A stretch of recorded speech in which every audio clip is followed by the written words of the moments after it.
of a proclamation to the Bethlehem Central High School girls cross-country team, who is celebrating a just wildly successful season that culminated in a competition at the national level in Portland, Oregon, which was the Nike Cross National Team Championship, where this team placed 5th nationally.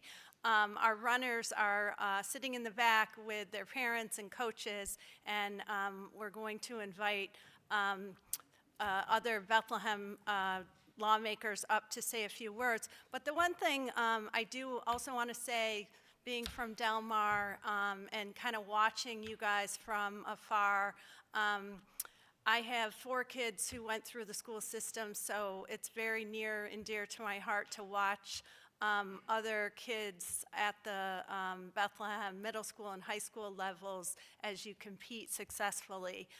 Those years were really fun, and I just can't even imagine how wonderful your season was with the success that you achieved. I do want to read something that one of your parents, Kristen Kuhn, actually posted on Facebook right when you won. And when I read it at the time, I thought, when they come in, this has to be read. It came alongside, I see Logan kind of smiling. I think it was a picture of the team, but also including Logan Kuhn, who of course is one of the daughters of our distinguished colleague, Jeff Kuhn. And the picture was just 1,000 words. But Kristen posted something, and it really hit me.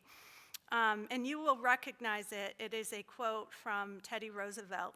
Quote, "The credit belongs to the woman who is actually in the arena, whose face is marred by dust and sweat and blood, who strives valiantly, who errs and comes up short again and again, because there is no effort without error or shortcoming, but who knows the great enthusiasms, the great devotions, who spends herself, in a worthy cause, who at the best knows in the end the triumph of high achievement, and who at the worst, if she fails, at least she fails while daring greatly, so that her place shall never be with those cold and timid souls who knew neither victory nor defeat." And I'm sure you recognize that. It's a quote that's titled "In the Arena." And I don't know about you, but when I saw that and then read about your success, it really just spoke to the tremendous effort and hard work and diligence and perseverance of this team, and we're very delighted to recognize you with this proclamation. I'd like to invite both Matt and Jeff to come on up, say a few words about this team, and then we will invite you all up to accept your proclamation. Pardon me? Why don't you go first, and then we'll bring them up, and then you can hand out the proclamations.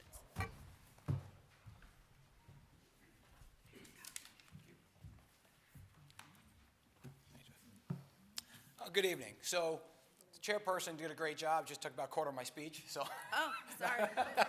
so I'll have a little bit of replication, but there's nothing wrong with that. So I have the distinct pleasure tonight to be here to present this proclamation to the Bethlehem girls cross-country team. While there are several of us in this chamber that represent Bethlehem, and we all have our own connection to the team somehow, I took the lead as a lifelong educator. And actually the coach, Tucker Trevorwitzky back there, he is actually an RCS teacher, a longtime colleague and friend of mine, making this even more exciting for me to present. I don't know Sophie. I know some of the girls, but I don't know Sophie. But her dad, Chris, is also an RCS teacher. Shorter-term colleague, right? Came later to my career, but happy to see him. And we already know my friend, I call him my Bethlehem backbench buddy, is here, and his daughter is also a member of this team. So the proclamation we have tonight lists all the accomplishments that the team made this year. Whether it be sectionals and regionals and some tournaments. But really it all culminated with, as we heard, a tremendous 5th place finish in the Nike Cross National Team Championships. That's a national championship. I understand this was run in some very cold, wet, muddy, sloppy conditions, making it even more impressive. And this is out in Portland, Oregon. They did finish as a top team east of the Mississippi, if I understand it correctly as well. And were only bested by some high altitude teams, which if you know anything about running, that means something, right? Cross country, thing to understand, cross country is really an individual sport, which makes this, again, even more impressive achievement. You're out there trying to run your best time each time, but it takes extra effort, extra practice, extra coordination with the coach and the team in order to be able to win team victories. Everybody has to do the individual best time, but you still have to work together and support each other as a team to do the team best and also to finish as that cohesive unit so that all your scores make that team victory. One of the things I also wanted to say is we do these proclamations a lot, oftentimes for sports and on-field achievements, but what I don't want to miss, because I think it's so very important, is that these are high school scholar athletes. And that's a huge, important part for us not to forget about, right? They spend just as much time with their schoolwork and their other involvements in their life. I think one of the girls missing a basketball player tonight can't make it, right? As they do, on their field. And it's those achievements that really heighten what they achieved, okay? The fact that they can do all that and still do that, still have such a high achievement on the playing fields. I wasn't able to get their individual grades. They have this thing called FERPA now. We can't get that information. I tried, okay? Probably could if I really tried, but I'm pretty certain that they're all succeeding just as historically in the classroom as you did on the playing fields. So with that, I'd like to congratulate Tucker Strapowitzki, the coach, and each of the girls. We're going to call you guys up, get your award, and then I'm going to turn it over to Mr. Kuhn to say some words as well. So in no particular order, Logan Kuhn. Come on up. Yeah, yep. Sophie Kromzak. Charlotte O'Meara. Anna Strapowitzki. Sydney Graham. And Tess McNamara.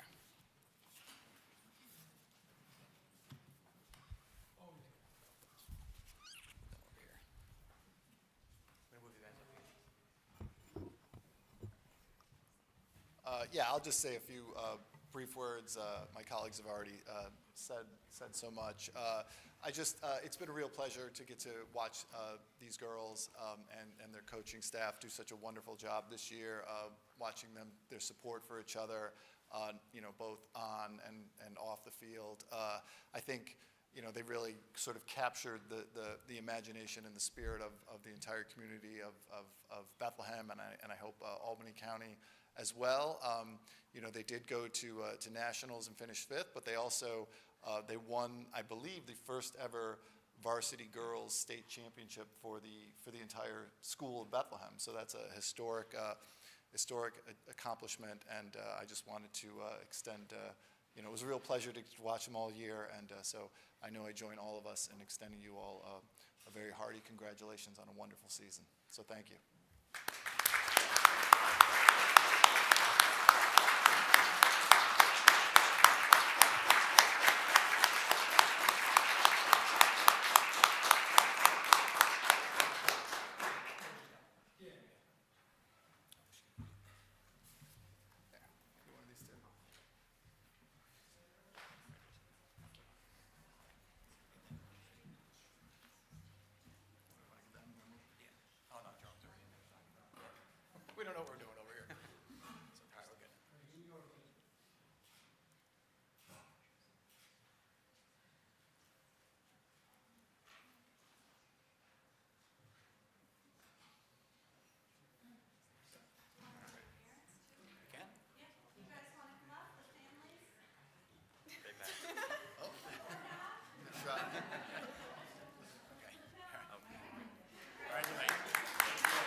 We'll start the public forum in 2 minutes.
Ray Joyce.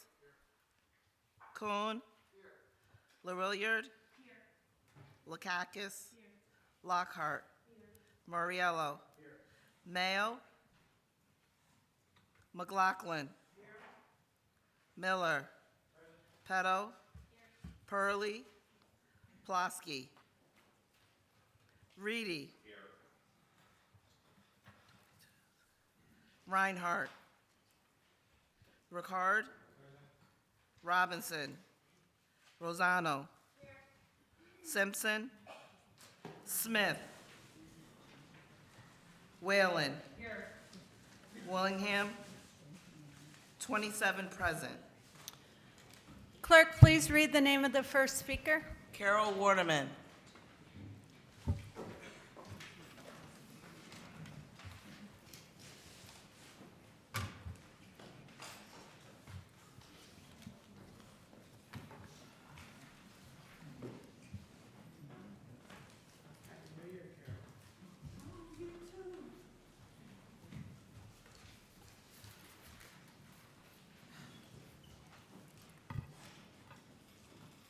Hi, everybody. I had promised you an update on reparations as they became available to me. And if this is your first term here, you don't know that before the state took over doing this, that I had spoken here 3 times on that issue, always alone. Now, I don't mind being alone. You all know I'm perfectly happy to get up and speak alone on issues. I do mind that other people didn't come here to speak on such an important issue. And I, of course, asked some people I know to do this, and of course they did not, and you're going to love the reasons that I was given. One, slavery was hundreds of years old. You got that? Two, I had nothing to do with it. Three, as is true about almost every issue I've ever worked on here, money, okay? And four, I'm sorry, more members of the Black Caucus are not here to hear this choice one. Everything is equal now. All righty. Anyway, neither I nor my ancestors were in this country. We had nothing to do with slavery. But we profit from it every single day. Our county was the second highest in the country for trading human beings. The state, New York State, now has set up a commission to study the matter and then to make recommendations. It includes 3 people nominated by the state Senate, 3 from the Assembly, and 3 from the governor's office. And they are all, believe me, I checked, they are all very highly qualified. But shortly after the commission got started, they were, of course, as you would expect, having disagreements about 30 things. seconds. Okay. I want to remind everybody that the camel is a horse that was made in committee. And I was, of course, because of the work most of you know I've done on this issue, I was expected to celebrate when the state decided to do it. But it's kind of hard to forget what the state has done on some other issues. Need I mention marijuana? Okay. This morning I spoke. Time. I spoke to somebody in Senator Sanders' office. He's the one who, of course, proposed all of this. And they are going to be doing hearings all around the state. They've already done some. But Albany is, of course, on the list. And I, Thank of course, asked when, will this be? They don't know, and Thank you, I Carol. don't know. One more sentence. And I won't know before I see you again. You can consult their website, Community Commission on Reparations Remedies. It's very interesting. A lot of Thank good- you, Carol. Yeah, thank you, too. Nancy Goody. Okay.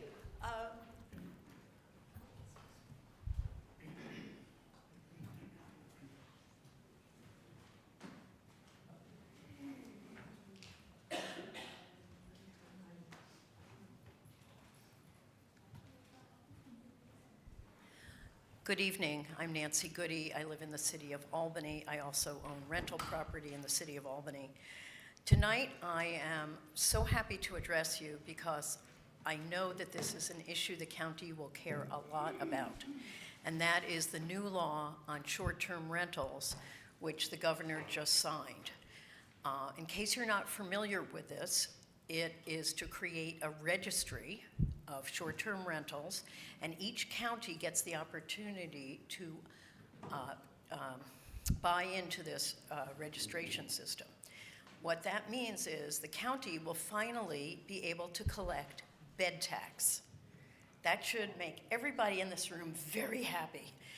As an Albany citizen, I'm happy to see that finally short-term rentals will be perceived under the law as hotels.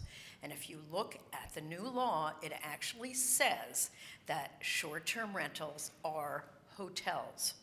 For many years, several of us in the city of Albany have been trying to get the city to recognize that short-term rentals are illegal hotels.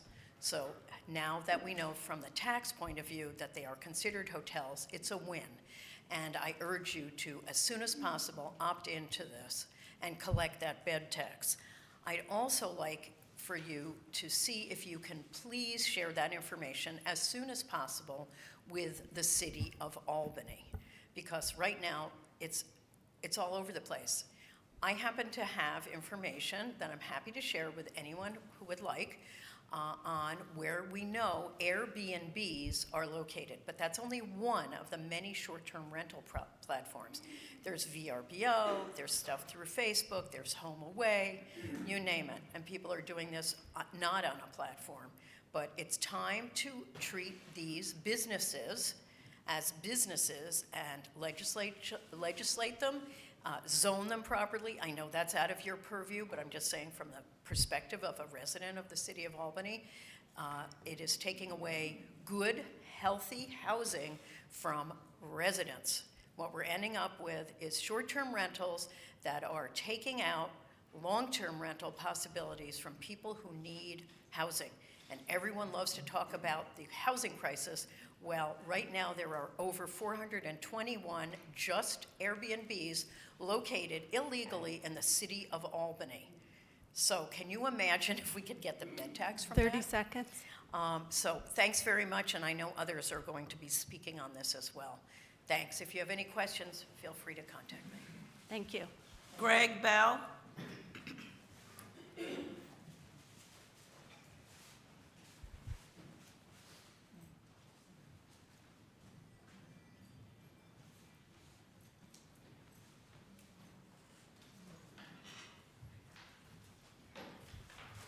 Good evening. My name is Greg Bell. I've owned a property on Irving Street for many years. I am a landlord, so I might be perceived as somebody who would say Airbnbs or the other short-term rentals are good. However, I'm not. Along with some of my neighbors who are here this evening, we are opposed to short-term rentals because of their negative impacts on neighborhoods.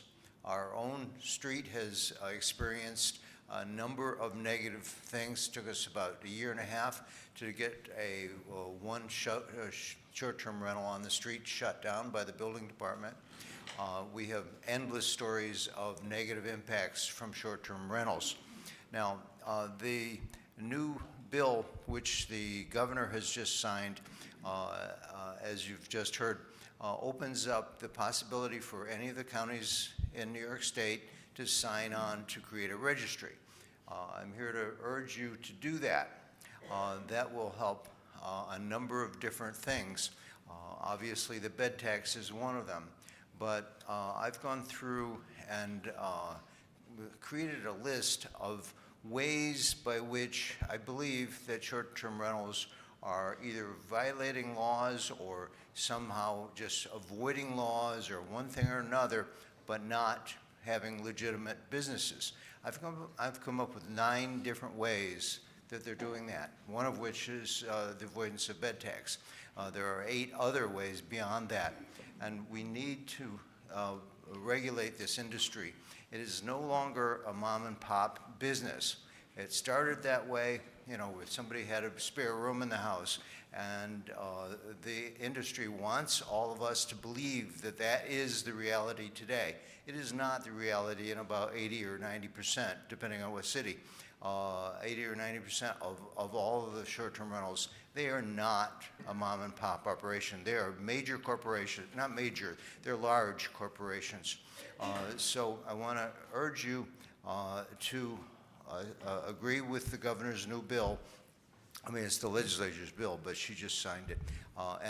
Again, there are 421 Airbnbs, not counting all these other platforms, 421 right now in the city of Albany. 2 years ago, there were about 30 seconds. 380. So it's been growing, and we have to bring some order to this. It is undermining neighborhoods. It's eliminating the ability of market rate, normal long-term customers who live here in Albany and want to live here, continue to live here in Albany, and is removing already 400 units out of the system. So we urge you to sign on. Thank you. Daryl McGrath.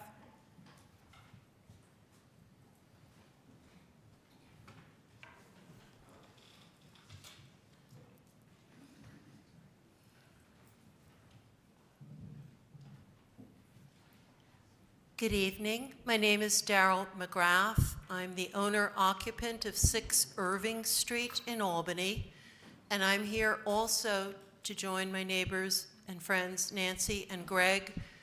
We are part of a neighborhood group that has been working for almost 3 years to get the City of Albany to take regulatory action against short-term rentals, which have, we know for a fact, taken about more than 400 units of housing off the market in Albany. Several Airbnb buildings have been bought by a single corporate entity. They're coming in and buying up entire buildings in our city. I got involved in this because my street is just 1 block long. I believe it's the shortest street in Albany. And at one point, we had at least 2 Airbnbs operating. These are completely unregulated in the city of Albany. We had credible reason to believe that in one of them, as many as 8 or 9 occupants were being crammed into a 1-bedroom apartment. We got involved because the conditions around this building were appalling: trash, noise, illegal parking, and we believed a fire hazard. We also have credible reason to believe, and I have the police report if anybody wants to see it, that there was a serious assault at an Airbnb on State Street last year in the 6th Ward. A tenant in this building went down because of the loud noise created by a party at an Airbnb. The owner of that property lived in Albany but was not a resident of that building, so he didn't even really seem to know what was going on. I've read the police report. People are renting Airbnbs and they are using phone apps to advertise house parties for a fee. So sometimes 100 people show up at these parties, and that's what happened at this incident on State Street. Again, I would be glad to provide the report to anyone who wants to see it. We're actually surprised in Albany that we haven't had a fatality, either a fire, an assault, or some other problem. So I own my house, and I earned it the hard way. My husband died in 2013, Times Union editorial writer Jim McGrath, and I have just about killed myself to hang on to this house. And I'm here for the long haul, and I'm not here to watch my street be taken over by Airbnb. I urge the county to take the action that it's now entitled to through state law. We, at our end, are going to urge Albany to sign on with a registry. Thank you so much for your time. Mike McGlynn.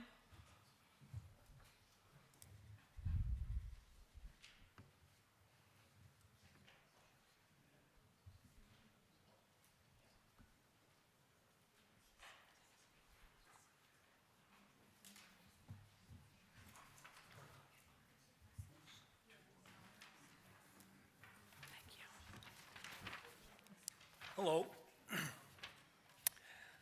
I thank you for authorizing the County Housing Trust to fund an attempt to renovate unsanitary and substandard housing units for poverty-stricken neighbors.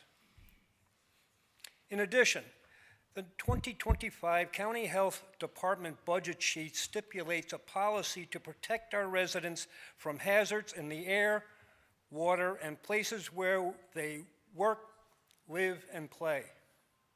Will you consider to advocate submission to a Regional Economic Development Council consolidated funding application for an environmental health workforce development partnership with the Center for Environmental Health?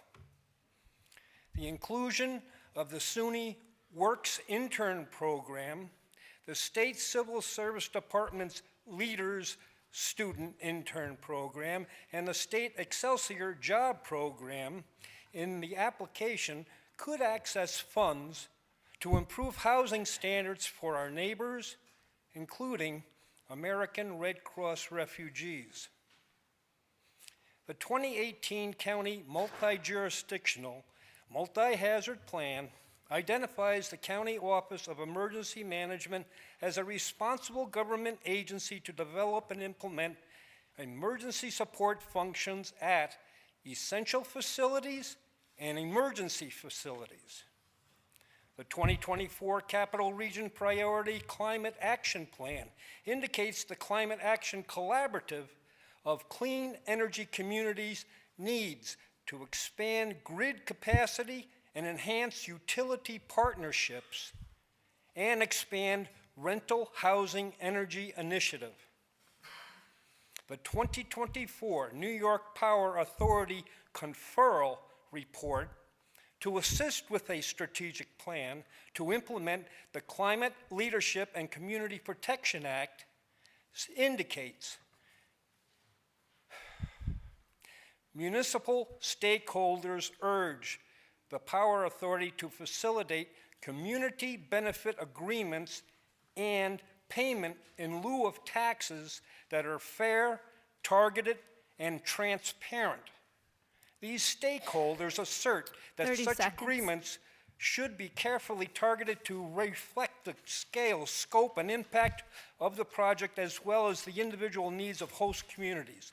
In addition, the municipal stakeholders urged the Power Authority to prioritize health and safety, including the development of emergency response plans in cooperation with local fire departments, police, and emergency medical service providers. Will you advocate for a climate action collaborative of clean energy communities to reduce greenhouse gas emissions and improve our constitutional environmental health and safety? Thank you. Thank you. May Toon.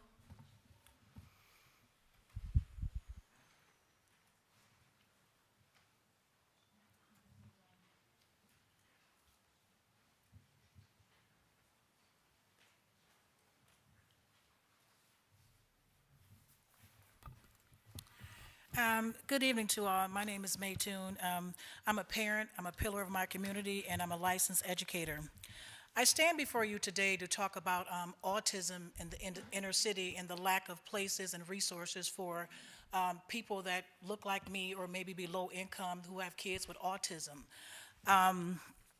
Lack of information can keep anyone back, and we all know that when you have kids with autism and if you don't have any place for your children to go, that's really hard on parents.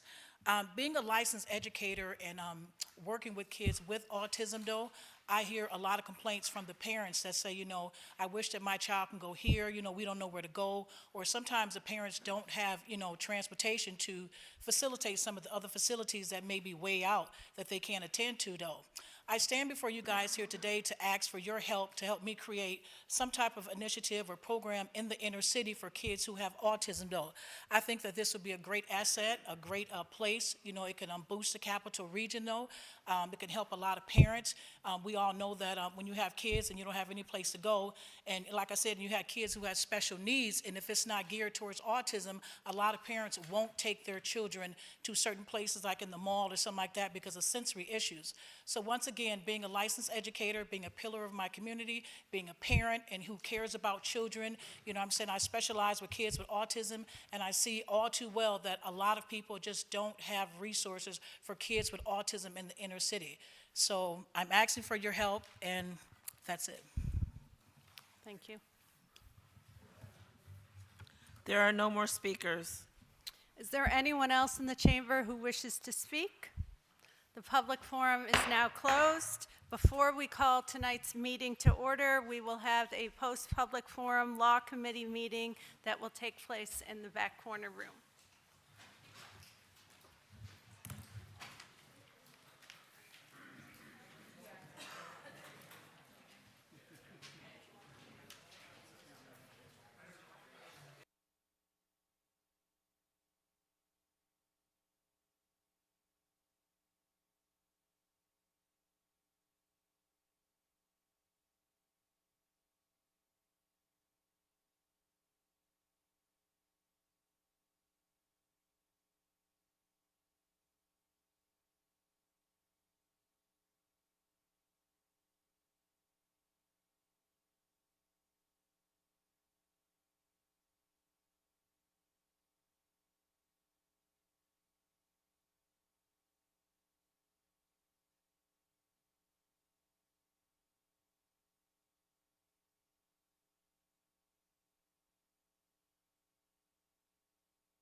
Good evening.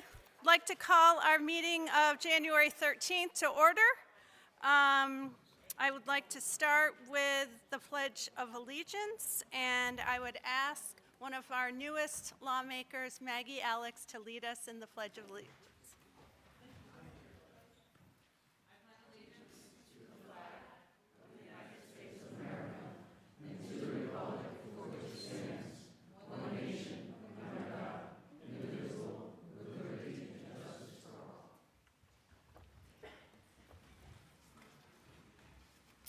Before we get started, I would like to inform and acknowledge that the legislature has received a resignation from one of our lawmakers, Legislator Bill Clay, who represents the 12th District, has resigned. We will miss his wisdom, his insights, his gravitas, his thoughtfulness, and we will begin the process for a new lawmaker. Ms. Willingham, would you like to, or Ms. McLaughlin?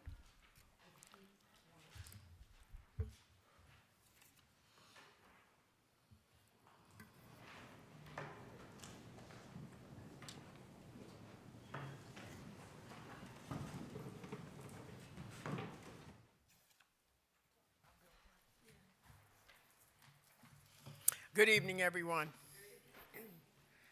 I stand here tonight to, for those of you who don't know, Bill Clay, William Clay, has resigned from the legislature. And I just want to tell you just a few things about him. The Legislative Black Caucus was established March 12, 2018, through Resolution 125 of 2018. Bill served in public office from 2004 to 2025. He was breaking racial barriers throughout his more than 50-year career in state and county government. He grew up in Albany's Arbor Hill neighborhood during the post-World War II era when the city was predominantly white. After graduating from Albany High School, he began his career as a Capitol Police officer. This role became a foundation for his successful careers as a union leader, a business owner, and assistant commissioner at the New York State Office of General Services, where he oversaw minority and women-owned business enterprises and community relations. He was originally from Little Rock, Arkansas, and he moved to Albany with his mother at the age of 7 after the loss of his father. The family initially lived on First Street, later relocating to Orange Street. He grew up attending the Metropolitan New Testament Missionary Baptist Church in Albany, where he continued to serve as a deacon and property manager. During this time, he married his lifelong partner, Emma Jean. He pursued studies in business, financial administration, and labor relations at Empire State College and other institutions of higher learning. And in 1964, he joined the OGS as a Capitol Police officer and one of the only few black officers at that time, and later achieved the rank of captain. His leadership in promoting economic equity began in 1981 when the OGS commissioner at that time, John Egan, appointed him to establish the state's first minority and women-owned business enterprise program. He served as director of that program until 1992, when he founded C&P Investigations, a security and private investigation firm he owned for 13 years. In 2007, John recalled Clay to OGS, appointing him assistant commissioner, where he continued his efforts to support MWBE programs and foster community relations, and he retired from the position 6 years later. Throughout his career, Bill also contributed to the community by serving as chairperson of the Albany County Industrial Development Agency and as a member of the Capital Resource Corporation. For those of you that don't know, Bill became ill, and he is no longer able to serve, and so he has resigned. Mr. Clay was one of the founding members of the Albany County Legislative Black Caucus. And I can tell you from many people here such as Gary Demolowitz and also Frank Camiso, they can tell you there's no finer person than William Clay. I know him from not only the church community, but from the community at large. So I just want to say that we do wish him well for all of the service that he has provided. And hopefully in the next month or so, we will be giving him an event, where he might be able to come out, or we may be able to go to him to let him know how much we thought of all of the service that he has provided. Thank you. Thank you. Ms. Lockhart? Thank you, Madam Chairman. Thank you, Wanda, for that wonderful writing of Bill's life and all his achievements. When I came into office in 2008, of course, Mr. Clay, as I always called him, was here, of course, before me. And he went out of his way to welcome me to this body. And any time I had a question, I always knew I could turn to him. And he would give me just a straight, honest answer. And I really appreciated that. He was such a gentleman. He was such a fine man. And I just wanted to say those words. I'm so sorry to see him leave a legend as this body. And I'm glad we're going to do something in the future for him. Thank you. Ms. McLaughlin? Thank you, Madam Chairman. As current chair of the Legislative Black Caucus, I stand to just say thank you to Mr. Clay for the fine example that he set in the position, in the role that he served in establishing the Black Caucus and moving those members that represent the Black Caucus in the neighborhoods, and moving us forward in a very professional manner, one that will enable us to do the best that we can for our districts. He has always been one to keep us on track, on task, never is a man that would just waste words. He didn't mince words either. And he, to this day, I believe we have a conversation with him. He will continue to have something to share with you that will enable you to do your job better.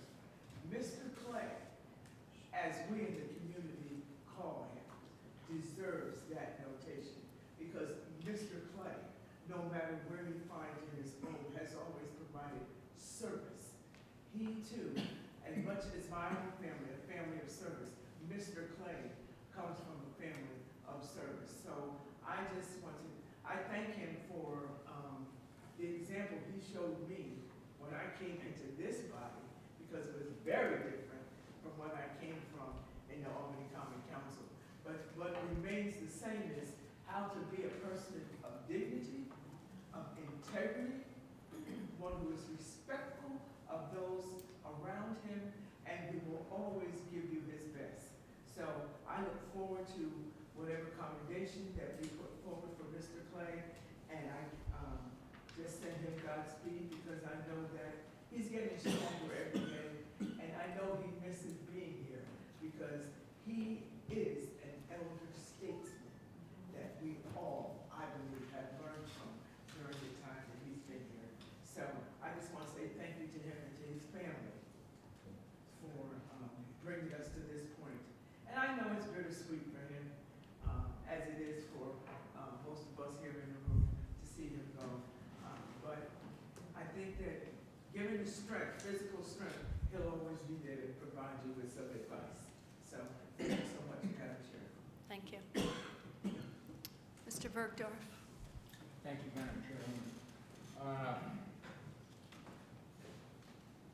I go back with Bill Clay to 1981 when he was Assistant Commissioner of OGS, and he was running the minority business component with a gentleman by the name of Sam Johnson, and they were the Batman and Robin who were helping the minority community. But not only did they help the minority community, Bill was colorblind when it came to helping small contractors. I represented American Subcontractors Association and Northeastern Subcontractors Association, which was over 1,500 small contractors in New York State. and our interests were almost always compatible with the MWBE contractor. So I had the opportunity to work with Bill, and I've called him Bill for 43 years. I didn't come up in the community, he's just Bill. And he was one of the greatest, most professional and caring people that I have ever met in my life. I also had an opportunity to work with his son Mike at the Dormitory Authority for 19 years, and Mike and I were partners in running the largest MWBE conference in the state of New York. So I got some history with the Clay family and a real long history with Bill. And so I am sure he was a tireless advocate for the Black Caucus, but I want to tell you, in my life, he was a tireless advocate for all small contractors, white and black, hoping to get them a fair deal and change the laws so they could have a better stream of money, a better stream of regulations, access to their due payments, etc. And we worked together on that. And you know, I have to subtract 44 years from my age, and I can only imagine what Bill is. I was a kid and he was an adult then, but he was someone that I looked up to. And to this day, I call him my friend, and I hope he gets better to the point where we can do something for him, because I'd like to be a part of that. Thank you very much, Madam Chairwoman. Thank you. Mr. Ethier. Thank you, Jim. 46 years I've been here, I've seen a lot of legislators come and go. And I can honestly say, like Frank and Gary, we've been here quite a while. And the one that said, and her sister and everybody else, I can agree more on. Bill Clay and I have been friends for 50 years at least. And putting the legislature aside, which he did an excellent job at, he was always there with me or from me or talking to me. We had a great relationship. But on the outside, we were friends too. Him and his family were wonderful people. I just want to say that there. I'm not going to go on and on. Wanda did, Carolyn did, rightfully so, and everything else. We all know Bill Clay. We all know what type of person he was. I just want to give my support to everything you want to do for him. Thank you. Thank you. Clerk, please call the roll. Alex. Beston. Bergdorf. Clary. Here. Collins. Camiso. Conway. Cunningham. Here. Demolowitz. Drake. Efacoro. Ethier. Feeney. Fine. Grimm. Andrew Joyce. Ray Joyce. Cohn. LaRilliard. Lakakis. Lockhart. Mariello. Mayo. McLaughlin. Miller. Petto. Purley. Plosky. Reedy. Reinhardt. Ricard. Robinson. Rosano. Simpson. Smith. Whalen. Willingham. 29 present. Thank you. Before we take up previous business, I'd like to entertain a motion to take resolution number 1 out of order. Motion by Mr. Feeney, seconded by Mr. Demolowitz. All those in favor of taking resolution number 1 out of order? Any opposed? Resolution passes. Clerk, please read resolution 1. Appointing a county legislator to represent the 14th Legislative District. Mr. Feeney? We're proud to nominate Tim Lane to join the legislature to represent District 14, encompassing the village of Manans.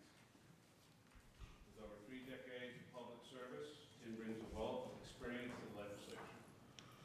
He has dedicated his career to improving communities, supporting families, and building stronger local government. As a trustee and deputy mayor of the village of Manans, Tim has been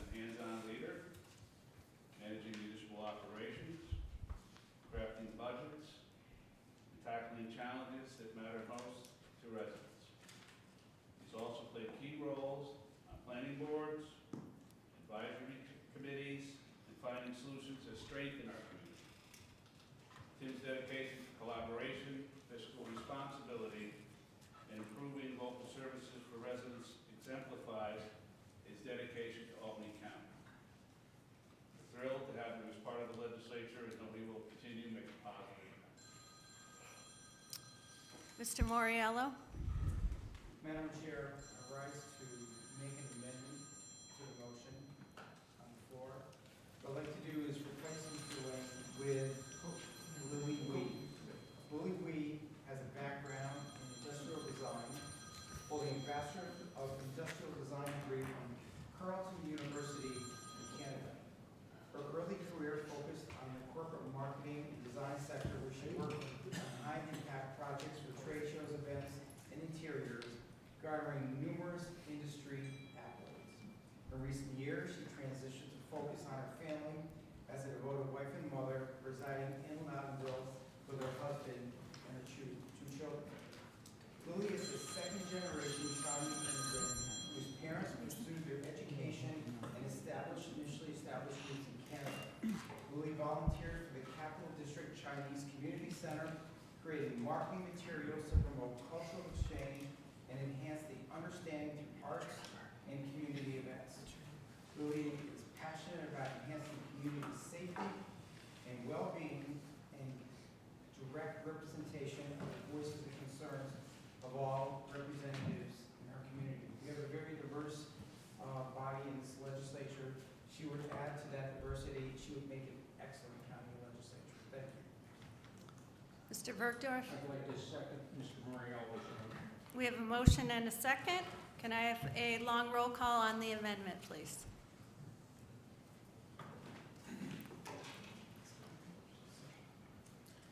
Excuse me 1 second, Mr. Ethier.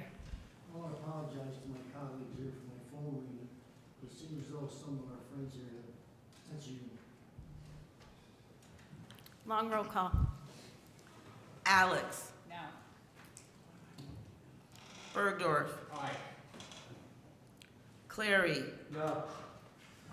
Collins. Yes. Camiso. Conway. Yes. Cunningham. No.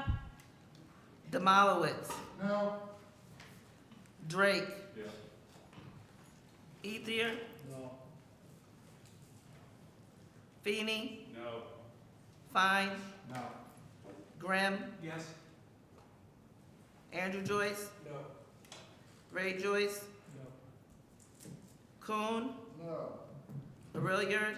No. Lakakis. No. Lockhart. Yes. Muriello. Yes.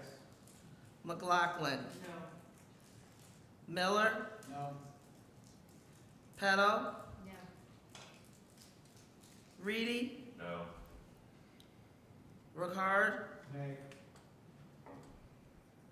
Robinson. No. Rosano. No. Whalen. Yes. Willingham. Yeah. 21 noes. The amendment fails and is not agreed to. Can I have a voice vote on Resolution 1? All those in favor? Aye. Any opposed? Mr. Moriello, Mr. Conway, Mr. Collins, Mr. Bergdorf, Mr. Drake, and Mr. I'm sorry. Grimm, sorry. The amendment, or the underlying resolution number 1 is agreed to. Madam Chair, what was the vote on the, on? The amendment? Yeah, it was 21, it was. I have 21 noes, 8 yes. 8 yes, okay. Congratulations to Tim Lane, and in accordance with the Public Officers Law, Section 10, the clerk of the legislature will now administer the oath of office. Come on up, Tim.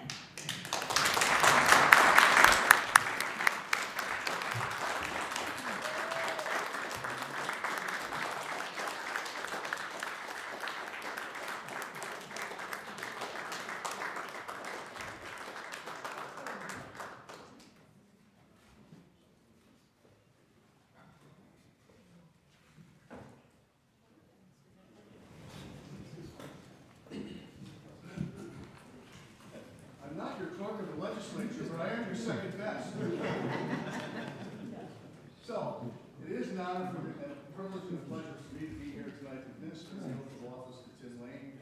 I've known Lane since I started in 2013 when I began my journey to become the Albany County Clerk. I've gotten to know the family so very well, and for me to be here tonight to administer the oath of office to you, Tim, it is an honor and a pleasure. So I'm going to ask you to raise your right hand and repeat after me. I, Tim Lane, do solemnly promise and swear solemnly promise and swear that I will support the Constitution of the United States that I will support the Constitution of the United States and the Constitution of the State of New York, and the Constitution of the State of New York, and that I will faithfully discharge and that I will faithfully discharge the duties of the duties of Albany County Legislature for the 14th District, the Albany County Legislature for the 14th District, according to the best of my ability, according to the best of my ability. so help me God. So help me God. Congratulations, sir.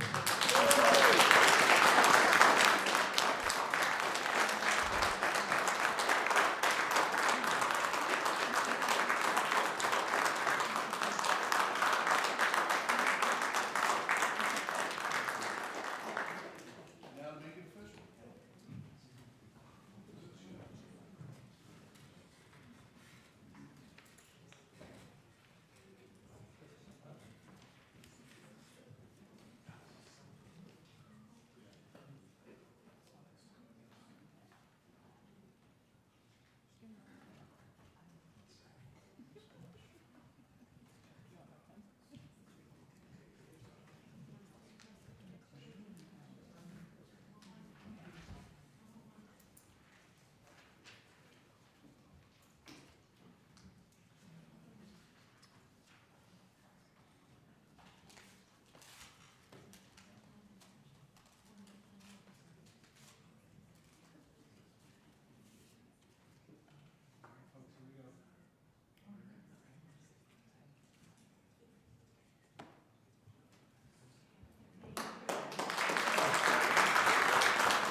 Clerk, please mark Legislator Lane is present for the roll. Mr. Grimm? Yeah, thanks, Madam Chair. I welcome Mr. Lane here. There's no backup in the literature. You have his resume circulated to everyone. We will circulate that. Thank you, Mr. Grimm. Welcome, Mr. Lane. Okay, back to previous business. Clerk, we are tabling Resolution 827 at the request of the sponsor. Okay. Current business, number 1, we've taken out of order. Clerk, please read Resolution number 2. Authorizing the Director of the Real Property Tax Services Agency to approve certain applications made for correction of tax roll errors, refunds, and credits of taxes during the 2025 calendar year without prior audit by the legislature. All those in favor? Aye. Any opposed? Resolution passes. Okay. We have 2 Rule 11s related to a proposed charter amendment. The first is for a public hearing, and the second is for the local law. Can I have a motion to invoke Rule 11 for the resolution? Mr. Feeney, a second by Mr. Demolowitz. All those in favor of invoking Rule 11, say aye. Any opposed? Rule 11 is agreed to. Clerk, please read Resolution number 3. Public hearing on proposed local law number A for 2025, a local law of the County of Albany, New York, amending the Albany County Charter, and local law number 8 for 1993 as amended for the purpose of clarifying salaries for leadership role positions. Thank you. Resolution number 3 is referred to the Law Committee. Can I have a motion to invoke Rule 11 for the local law? Motion by Mr. Feeney, second by Mr. Ricard. All those in favor of invoking Rule 11 signify by saying aye. Aye. Any opposed? Rule 11 is invoked. Clerk, please read Local Law A. A local law of the County of Albany, New York, amending the Albany County Charter and Local Law Number 8 for 1993, as amended for the purpose of clarifying salaries for leadership positions. This is also referred to the Law Committee. Can I have a motion to adjourn? Mr. Demalowitz, seconded by Mr. Joyce. All those in favor? Any opposed? We are adjourned. Thank you.